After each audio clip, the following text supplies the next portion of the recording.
Things been said, but I do want to say that I'm one of the ones that really had to sit down with Dr. McIntyre and talk to him about some things, some issues that I had concerns with, and I have to say that he was very receptive. He's very cooperative. He works hard. I know there's a lot of changes been going on in my district, especially. We've got reconstitution, we've got some new principals in that's doing a great job, a fabulous job. I've seen results today, E. I've seen some things that probably, I don't know about other superintendents that would have stepped up to the plate like he did for the urban schools.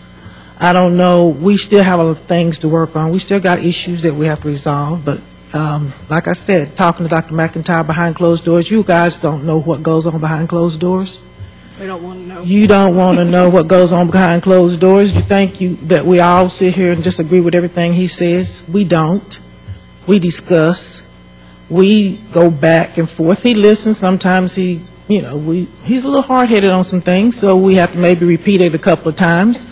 But that's the way it goes. That's the way it goes. We work hard because he does have a heart for children. He works a lot harder than I would have ever expected anybody in his position, because I don't know when the man sleeps. Everybody wants to talk about what he doesn't do. He's listening. We're all listening. Is it going to be a quick fix? No. We're working on trying to make things better. Give us time. Work with us because we're willing to work with you.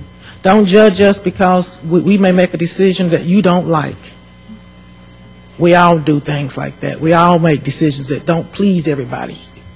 But we have to work together to make sure they work, make sure that we come together and discuss these things. I think Dr. McIntyre and Chairman Mr. Fugit has decided, and it's going to work with the teachers. Work with us, and don't come in with preconceived notions on what we're not doing right and what you're going to demand that we do, because we are the board. We have one employee, and it's Dr. McIntyre, and whether you all realize it or not, you do work for Dr. McIntyre, and therefore he's listening to you to make things better for everybody, everyone.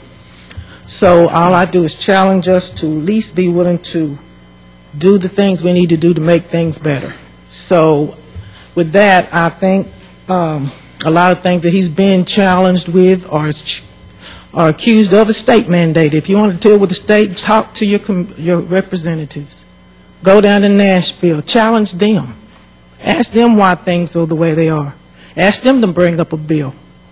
Work with them to make changes.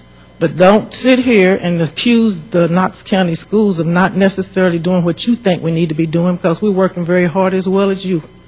Now, we may not be getting it all right, but we are willing to listen and try to work together to make it right. So give us an opportunity to do that.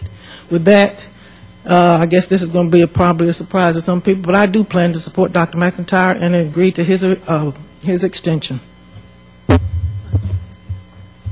Mr. Dickens, do you want me to go last, or do you really? No, the chair always gets to go last. I've only prepared my remarks to only be 75 minutes long. Okay, thank you. Really? Got to have some humor. It's 9:45.